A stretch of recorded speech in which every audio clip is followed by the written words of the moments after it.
Sandrine? Écoute, aujourd'hui, on est réunis pour un épisode spécial, en fait. Oui. Là. On va aborder aujourd'hui la santé mentale positive à l'école. Oui, c'est un épisode que j'avais très hâte qu'on enregistre parce qu'on commence un petit peu plus à parler de la santé mentale positive, mais c'est pas encore un sujet que tout le monde connaît.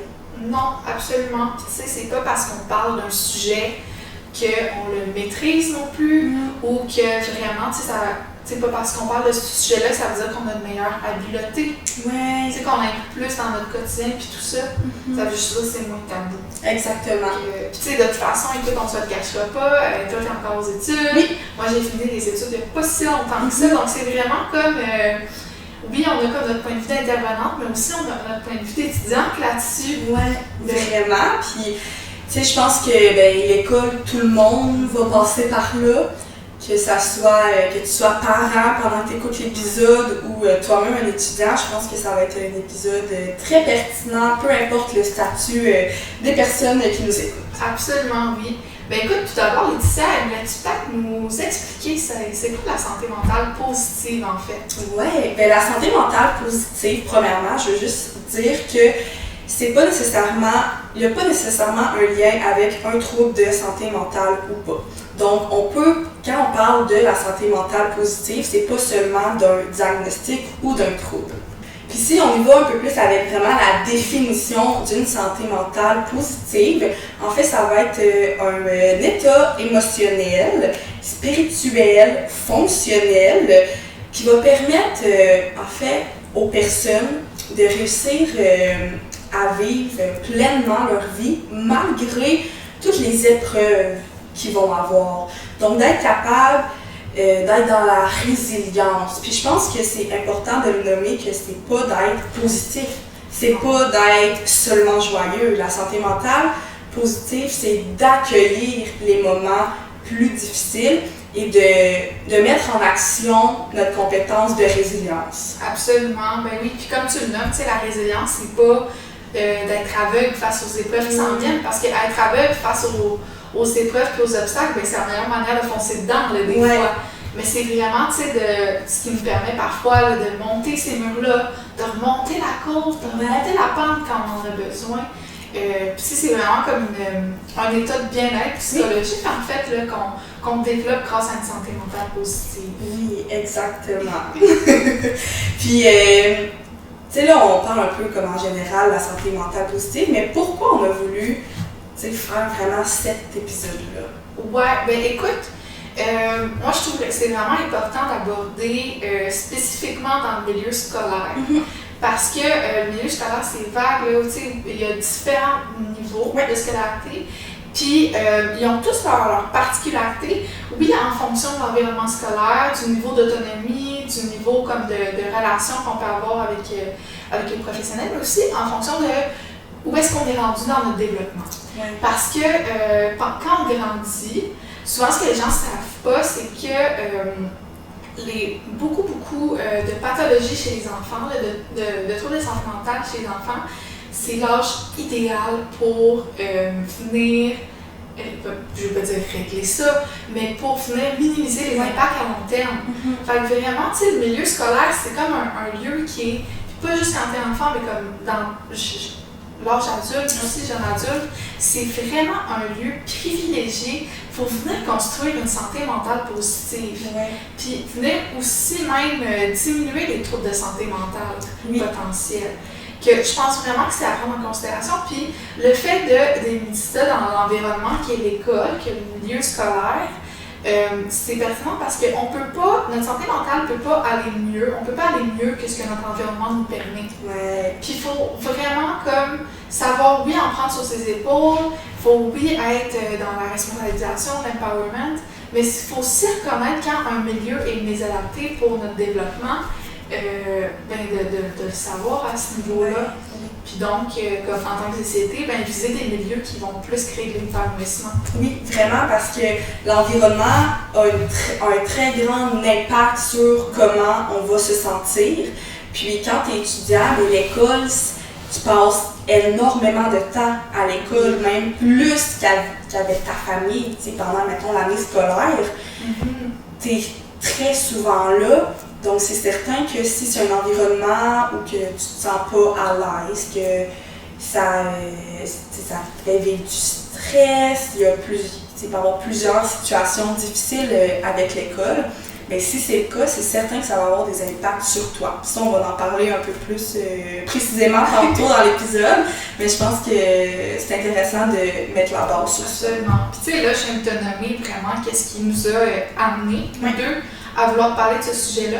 Mais en toute honnêteté, là, quand je faisais des recherches sur le sujet, je suis tombée sur des statistiques qui m'ont tellement confirmé à quel point c'était essentiel d'en parler. Ben, parlons-nous-en de tes statistiques. Moi, j'aime ça. Les statistiques, je trouve que ça prouve encore plus, mais ça met des mots, ça met des chiffres sur qu'est-ce qu'on va parler. Absolument. Tu sais, faut pas non plus juste parler en termes de chiffres, parce que derrière chaque chiffre, il y a des humains.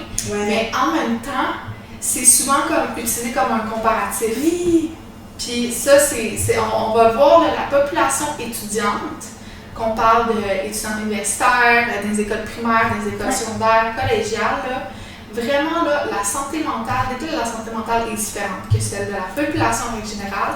Et elle a changé il y a quelques années, par exemple. Donc, il faut vraiment se tenir au courant de comment les choses évoluent pour, tu sais, prendre de meilleures décisions, tant personnelles que collectives, sur cette santé mentale. Oui, vraiment, je trouve ça intéressant que tu dis que ça a changé parce que peut-être que lorsque nous, on était, exemple, au primaire, c'était pas la même situation que c'est présentement. Donc, il faut quand même rester à l'affût de c'est quoi qui se passe vraiment en ce moment dans les écoles. Absolument. La statistique que j'ai vue qui m'a vraiment marquée, c'est selon un sondage qui a été réalisé en 2019 auprès de 16% de tous les étudiants universitaires au Québec. OK, donc, universitaires, oui. On va y aller en ordre décroissant là-dessus, on a une petite statistique aujourd'hui, mais 16%, il faut le savoir, là, c'est immense. Comme, tu sais, c'est pas un recensement, là, mais vraiment, là, tu peux vraiment faire des généralisations comme intéressantes si tu joues avec des statistiques là-dessus et que tu te connais. Bien, selon ce sondage-là effectué, 1,58% des étudiants universitaires québécois sont dans le pire quintile de la population pour ce qui est de la détresse psychologique. OK. Donc ça, là, c'est vraiment beaucoup. Là. Ça veut dire que 2% des étudiants universitaires, là, leur état psychologique est dans les pires. Oui, ça parle quand même. Là. C'est très parlant. Encore plus que ça, un étudiant universitaire sur 5 au Québec représente un niveau de détresse psychologique et de symptômes dépressifs suffisants pour avoir besoin d'aide de manière imminente. OK. Un étudiant sur 5. C'est quand même, tu sais, si je me l'imagine un petit peu avec mes amis, 1 sur 5, il va y avoir une personne dans nos 5 qui va avoir besoin de l'aide là. Mm-hmm. Exact, parce que la situation est grave, puis que sur l'échelle des symptômes, là, c'est très important. Puis on sait aussi qu'avoir de l'aide immédiatement, c'est quand même difficile en plus. Là. Oui, aussi, c'est ça, c'est pas accessible. Puis oui, comme souvent dans les centres scolaires, que ce soit université, primaire, secondaire, cégep, là, souvent il va y avoir comme des intervenants psychosociaux sur place. Mais souvent, ils se font donner la consigne de n'intervenir que quand ça concerne directement l'école.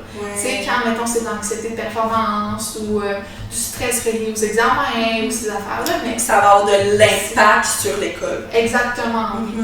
Puis là, c'est ça, encore une fois, ça va dépendre d'un milieu scolaire à l'autre, puis d'une école à l'autre, mais il y a même des endroits où ils se vont dire comme, tu sais, prenez-en moins parce que c'est le temps que, mettons, l'élève va consulter le professionnel, bien, il n'est pas en classe, il faut minimiser ça le plus possible. Donc, la prochaine statistique qui m'a vraiment secouée, c'est qu'il y a 3 fois plus d'étudiants universitaires que de la population générale qui ont des idéations suicidaires. Et il y en a 2 fois plus que la population générale qui commettent des tentatives de suicide. Quand même, là. Oh, oui, c'est énorme. Ouais. Tu sais, faut comprendre qu'en règle générale, ceux qui sont le plus à risque de faire une tentative de suicide, c'est les hommes entre 55 et 60 ans, 50 et 60 ans, mais c'est dans cette tranche d'âge-là.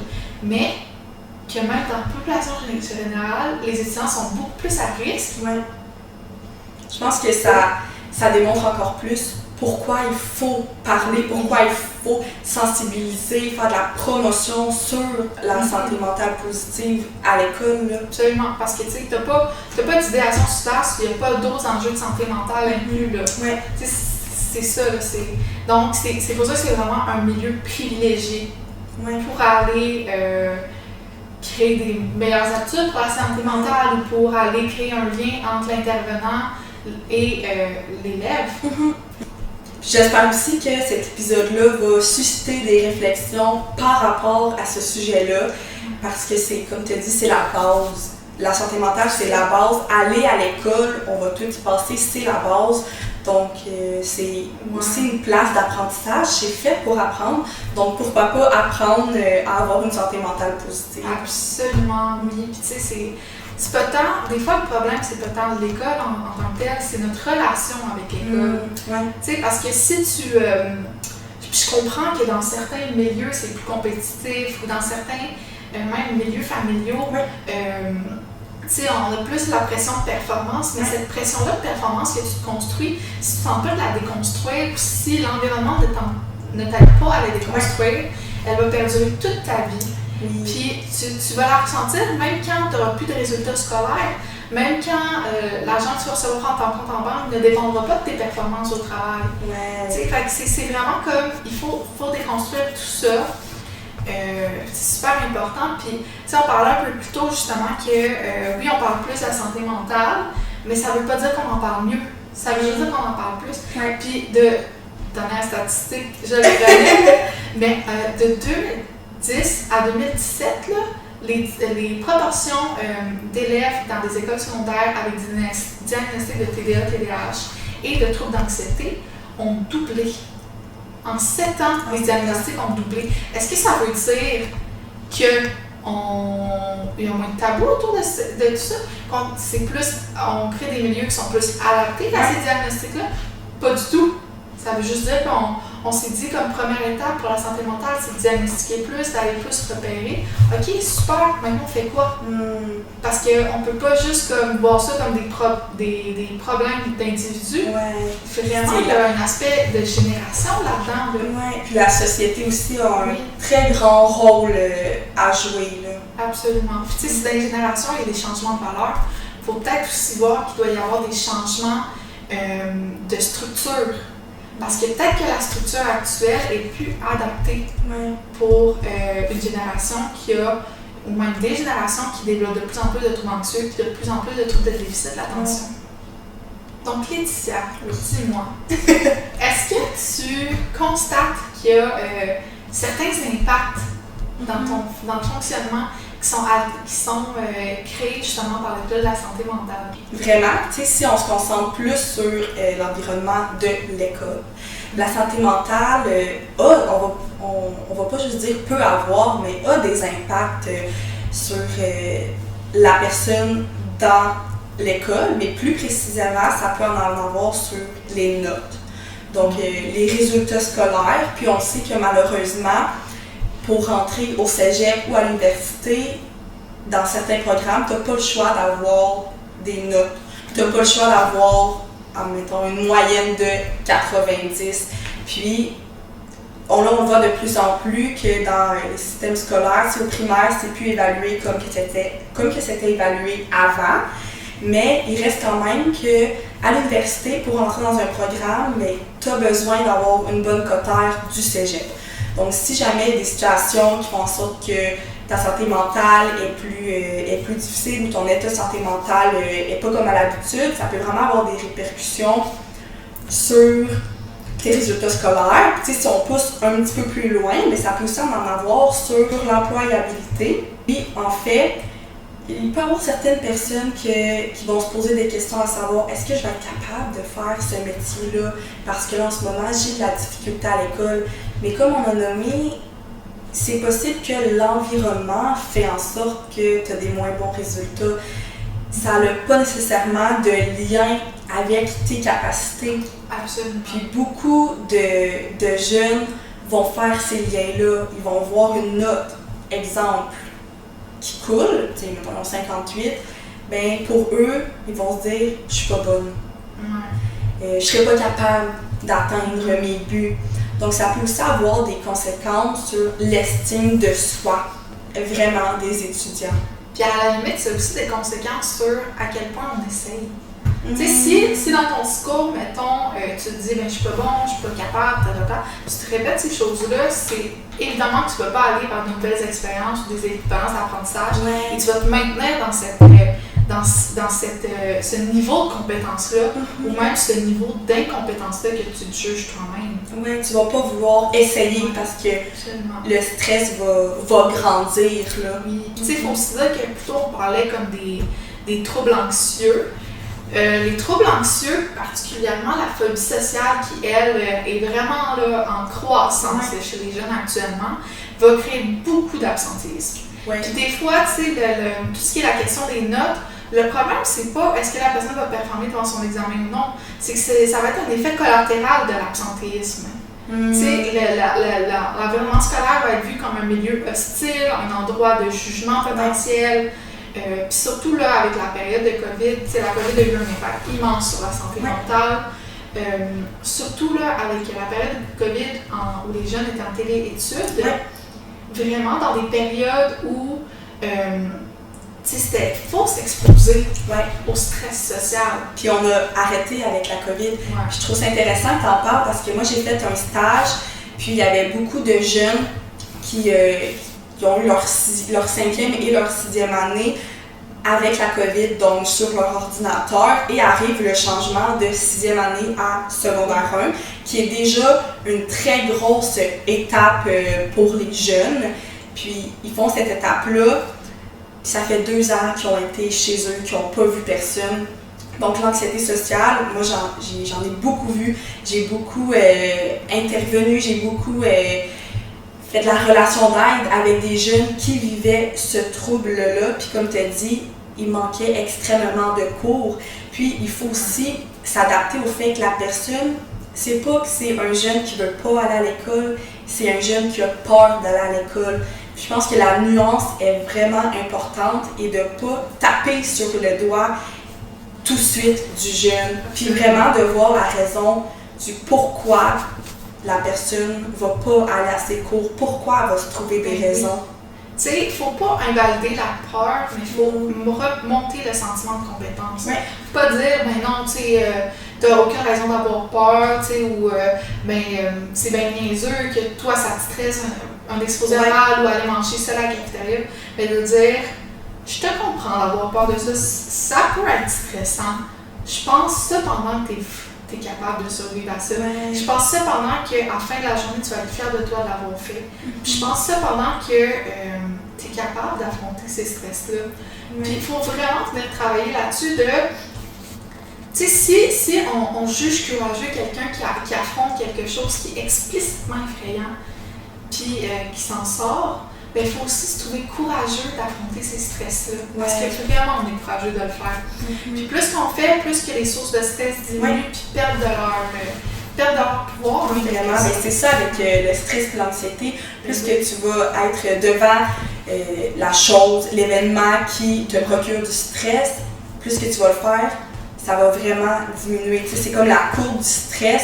La première fois, elle est vraiment haute, deuxième fois, elle diminue, puis elle finit toujours par diminuer. Mais c'est certain que la première fois, c'est difficile, puis de le nommer, c'est correct aussi. Tu sais, si je peux donner un truc, parce que comme j'ai dit, je sais pas si je l'ai dit, mais j'avais fait un stage dans une école secondaire, mais d'en parler à ses professeurs, moi, tu sais, aussi, il y a au moins un professeur que tu te sens à l'aise de lui dire, pour moi, là, venir en ce moment à l'école, ça me procure énormément de stress. C'est beaucoup d'énergie que je mets, mais souvent les professeurs, en tout cas on l'espère, ils vont être compréhensibles, puis ils vont aussi s'adapter. Je pense que ça, c'est pas toujours facile, mais si vous avez la capacité, vous avez l'opportunité ça peut être vraiment facilitant. Ah, absolument, absolument.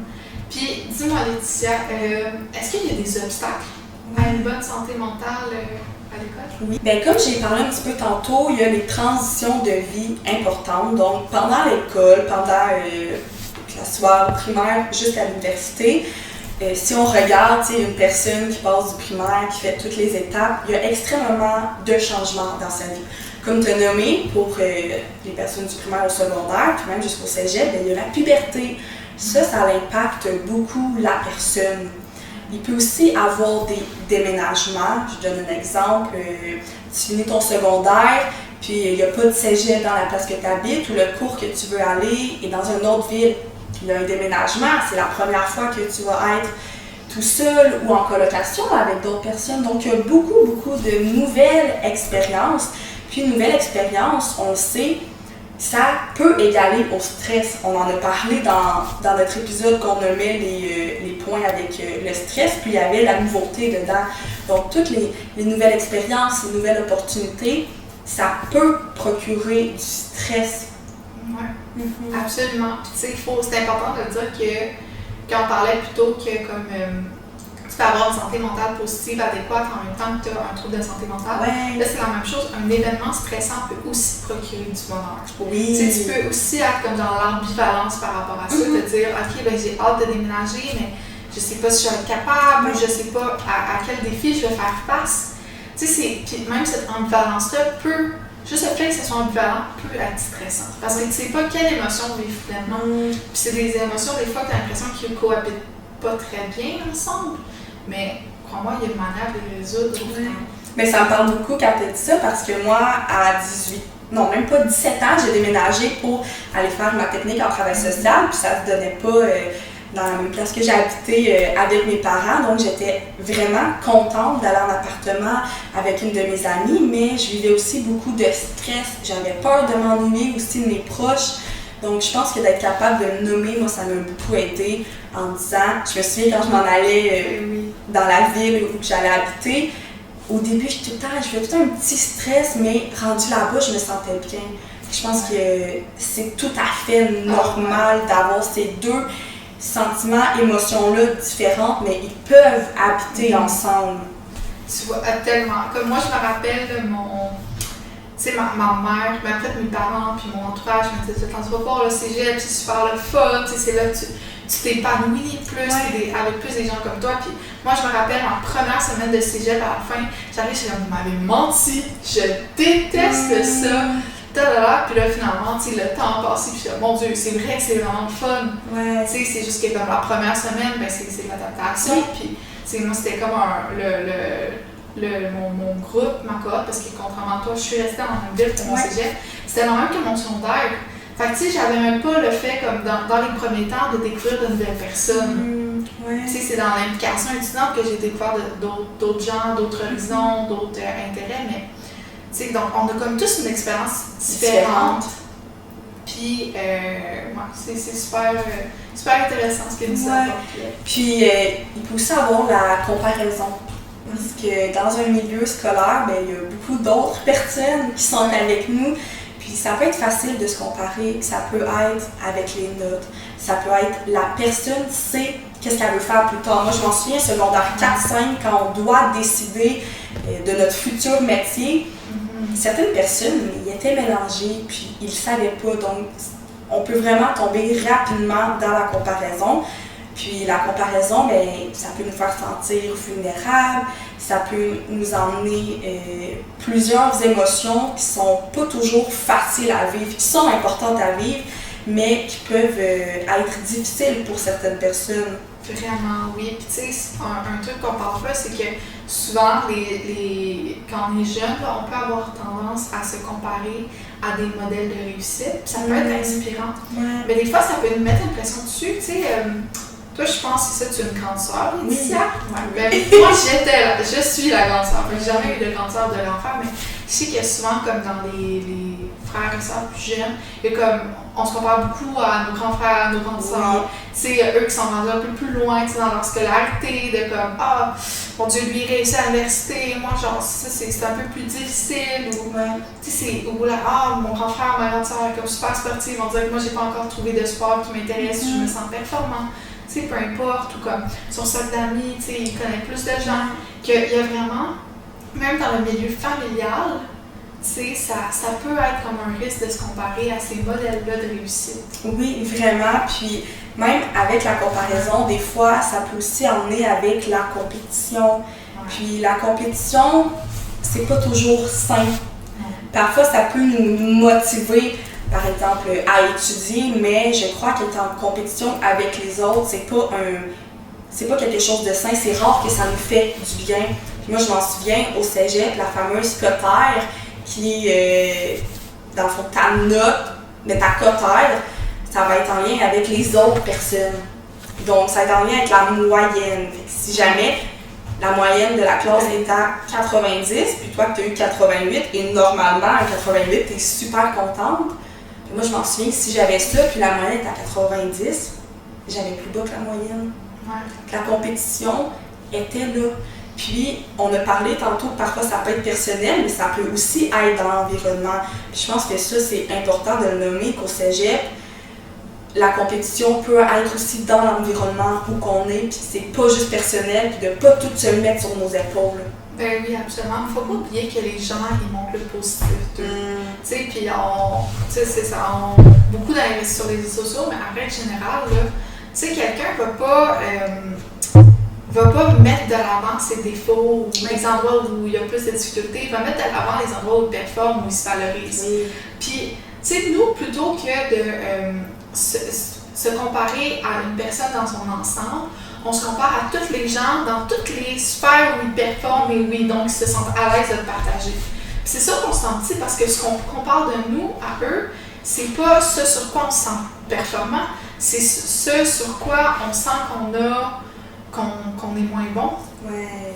Puis, tu sais, au final, c'est comme si on comparait ce qu'on ne montre pas de nous à ce que les gens montrent d'eux. Mais c'est pas la même chose. Effectivement. C'est vraiment pas la même chose. Puis parfois, j'ai l'impression aussi qu'on peut se comparer sur des choses personnelles, mais par exemple, si moi, je me compare, mais ça se peut que toi, tu te compares sur la même chose que moi, je me compare. On n'a pas non plus la même vision, puis on est beaucoup plus difficile avec nous-mêmes qu'avec les autres. Le nombre de fois qu'on entend, mettons, un couple sur les réseaux sociaux qui vit une rupture puis qui dit « Ne croyez pas tout ce que vous voyez sur les réseaux sociaux, c'est jamais aussi beau que ce qu'on montre. » Ben, arrêtez de le montrer. non, mais vraiment, tu sais, puis c'est dur parce que c'est comme un mouvement où, genre, justement, on montre juste le plus positif de nous, le plus beau. Puis ça fait en sorte que comme on contribue à ce système-là, dont on est nous-mêmes victimes, en fait, là, un système où on se compare, où on est axé sur la performance. Puis pas juste la performance scolaire, là. Quand tu es à l'école, c'est la performance, c'est aussi avoir plein d'amis, c'est aussi performer dans si tu fais des sports, si tu fais du parascolaire. C'est aussi, tu sais, qu'est-ce que tu peux t'acheter. C'est aussi, là, de plus en plus, mettons, ton nombre d'abonnés, tout ça, là.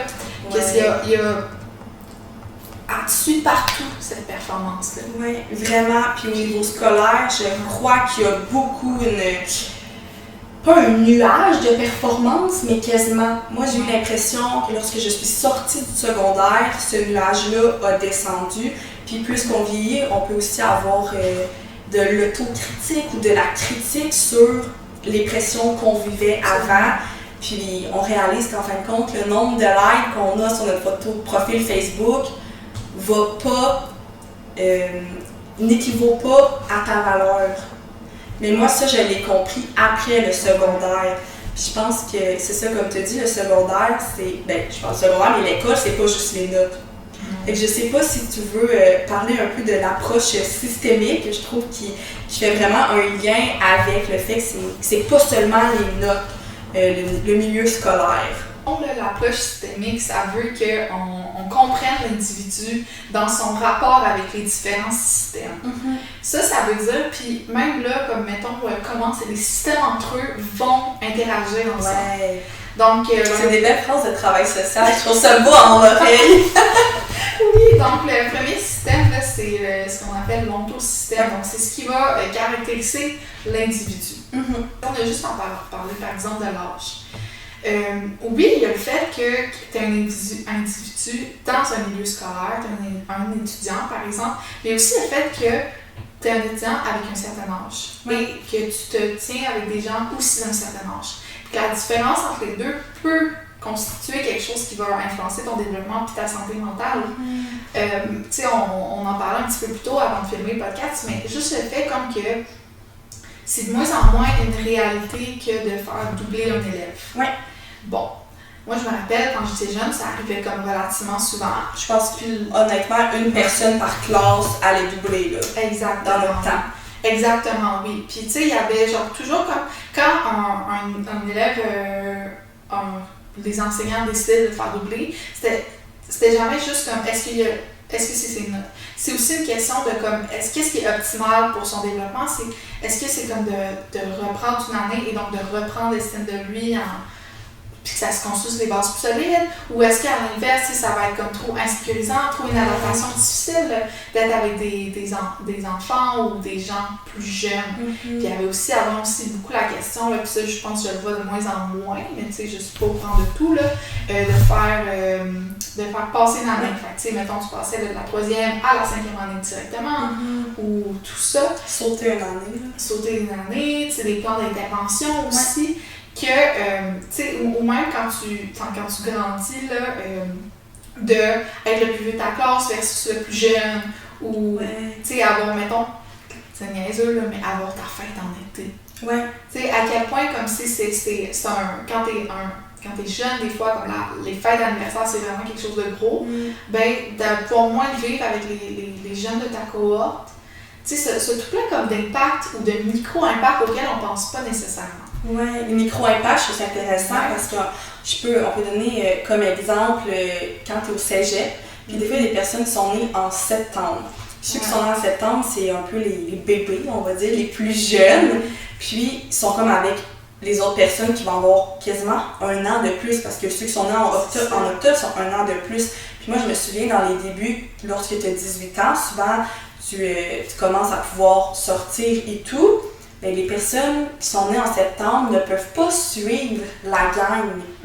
Donc ça peut vraiment les impacter. Puis des fois, on a l'impression que l'âge, c'est pas important. Mais oui, l'âge peut avoir un impact. Il faut le savoir aussi, là. Faut pas oublier que quand t'es jeune, on veut tellement grandir vite. Oui. Vraiment, là, tu sais, c'est pour ça qu'on va souvent chercher des modèles qui sont comme plus vieux, puis tout ça, puis c'est... Oui, l'âge, puis comme aussi le genre. Tu sais, l'éducation genrée, c'est quelque chose. Puis tu sais, juste le fait que comme beaucoup d'études ont montré que on va vraiment donner des compliments différents aux petits gars puis aux petites filles. Puis tu sais, de se faire répéter, ben tu sais, les gars sont meilleurs en maths, les filles sont meilleures en français. Ben tu sais, ça crée ce qu'on avait parlé plus tôt, tu te fais dire, ben j'ai moins de chances de réussir telle affaire, donc je vais moins l'essayer. Puis en essayant moins, ben t'apprends moins, puis tu te développes moins, puis tout ça que ça met dans des cases, puis il faut savoir reconnaître justement tout ça. Oui. Puis je trouve que ça fait un lien avec l'effet Pygmalion. Un beau mot! Un très beau mot! C'était pas trop compliqué à dire. Oui, l'effet Pygmalion, c'est intéressant que t'en parles en fait, puis pour ceux qui ne connaîtraient pas ce mot-là. L'effet Pygmalion, c'est l'effet où quand tu dis à quelqu'un que tu crois en ses capacités, qu'il y a du potentiel, qui est bon, qui est capable dans le fond, là, tu lui donnes des compliments. Tu lui donnes des compliments, tu crois en ce qu'il peut accomplir, ça augmente plus tes chances de l'accomplir. Ça en vient avec la prophétie autoréalisatrice qui veut que inconsciemment, quand on pense qu'il y a quelque chose à arriver, on va orienter nos actions pour que ça arrive. Ça, c'est de manière inconsciente. Donc là, on va se dire, oh mon Dieu, je savais que ça allait arriver, puis c'est arrivé finalement. Ouais, tu as agi inconsciemment pour que ça arrive aussi. Mais oui, l'effet Pygmalion, puis super intéressant parce que justement, c'est pour ça que c'est important de croire en le potentiel de quelqu'un. Puis croire en le potentiel de quelqu'un, là, ça veut pas dire de jamais reconnaître ses erreurs, puis de pas l'encourager à faire des apprentissages, puis à dire qu'il est parfait. Ça veut juste dire que t'es capable de réussir. Ouais. T'es capable de réussir. Puis ça prendra le temps que ça prendra, mais t'es capable. Puis beaucoup de jeunes, moi, là, dans mon stage, ils me disaient « je pense pas que je vais être capable ». Puis je remontais beaucoup leur estime, puis c'est tellement positif. Puis parfois, c'est aussi des moments que t'as de la difficulté à croire en toi, où t'es en train de créer ta confiance, ton estime de soi. Donc de se le faire dire, ça peut être vraiment facilitant, puis ça nous emmène aussi dans un environnement qui nous fait du bien. Oui, vraiment. Puis tu sais, je pense que c'est une nuance qu'on doit apporter à ça, c'est que oui, on doit dire aux gens, aux jeunes, en fait, là, vous êtes capable de réussir, mais je pense qu'on peut pas leur dire ça si on leur dit pas, mais vous avez le droit à l'échec aussi. Ouais. Puis, sais, c'est une chose de dire à quelqu'un que tu es capable de réussir, mais il faut aussi mentionner tu es capable de réussir, mais tu es aussi capable de te remettre un échec. Ouais, très, très important, parce que l'échec, on le voit aussi avec un gros drapeau rouge, les lumières qui flashent. Ah, un échec, ça fait tellement peur, mais chaque humain, je vous annonce quelque chose, chaque humain va avoir des échecs. C'est ça. Puis, est-ce qu'on pourrait juste rationaliser ce mot-là, diminuer l'impact du mot échec? Parce qu'on en a tous déjà eu. Moi, je m'en souviens, une fois, j'étais au primaire, j'ai encore cette image-là. J'ai coulé un examen en 5e année. Je suis arrivée à la garde scolaire en pleurant et en disant « Je vais pas pouvoir aller à l'université. » Et j'étais en grosse pleurs, là, parce que j'avais eu un échec. La société, mais aussi qu'il faut pas avoir d'échec. Mais regardez où que je suis rendue, où que chaque personne qui a eu des échecs, ça te fait grandir, ça pratique ta résilience, ça pratique aussi, je pourrais même dire, ton niveau de comment tu vas travailler, des efforts que tu vas mettre. Donc je pense que c'est important de le nommer. C'est ça, parce que tu sais, ton sentiment de compétence et de réussite, quand tu te fais dire genre tu es capable de réussir, tu vas y arriver, ben il est fragile si un échec vient tout le remettre en doute. Ouais. C'est pour ça qu'il faut comme faire, oui, se sentir bon, oui, se sentir comme capable de réussir, mais il faut aussi se sentir capable d'échouer. Wow! Puis même là, comme l'échec est possible, même sans se dire que je dois absolument surmonter cet échec-là puis qu'il ne survienne plus à nouveau, parce que l'échec t'apprend quelque chose sur toi. Tu sais, je me rappelle, là, quand j'étais à l'université, là, j'arrêtais pas de me dire « Ah, je suis vraiment pas bonne en recherche, j'aime vraiment pas la recherche, j'irai jamais en recherche. » Puis là, il y avait tellement de cours de recherche. Puis là, j'étais tannée. Puis jusqu'à ce que je me rende compte que comme je voyais mes notes progresser éventuellement. Puis j'étais tellement fière parce que même si au final mes notes en recherche étaient quand même moins bonnes que mes notes dans d'autres cours où j'aimais plus, on dirait c'était tellement plus valorisant parce que j'étais genre, je suis partie de loin. Ouais. Tu sais, je suis partie comme quelqu'un qui avait en tête qu'elle aimait pas ça puis qui en faisait pas. Bon, ça reste que c'est moins, ça me plaît moins que l'intervention. Ouais. Mais, tu sais, de venir questionner comme, est-ce que c'est que j'aime vraiment pas ça ou c'est juste que j'aime pas me sentir incompétente? Ouais, c'est bon ça. Ben oui. C'est un très bon questionnement. Toi, tu as parlé du travail, puis je pense que c'est intéressant de juste lancer notre prochain sujet d'épisode qui va être la santé mentale positive au travail. Donc, je pense que ça va être un épisode aussi très intéressant. Puis, sur ça, on vous dit à dans 2 semaines. À dans 2 semaines!